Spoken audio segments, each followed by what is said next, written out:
আসসালামু আলাইকুম। এটা হচ্ছে আমার বাবলু সোনার ছাদ বাগান।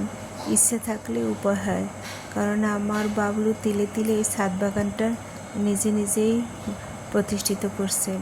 কারণ আমার বাবলু হচ্ছে জিদি মানুষ, সে যদি একটা বলে হবে তাহলে সেটা করবে। আমি অনেক চেষ্টা করছি বাবলু সব কিছু ফেলে দেওয়ার জন্য, কিন্তু আমিও পারিনি। এখন আমিও আমার বাবলু সোনার ছাদ বাগানের ভক্ত হয়ে গেছি।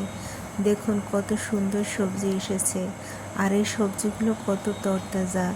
আমার বাবলু মূলত ছাদ বাগান করেছেন আম্মুর জন্য। আম্মু সবজি খেতে ভীষণ ভীষণ পছন্দ করেন। কত সুন্দর বাবলু সোনার ছাদ বাগানে কত সুন্দর সবজি।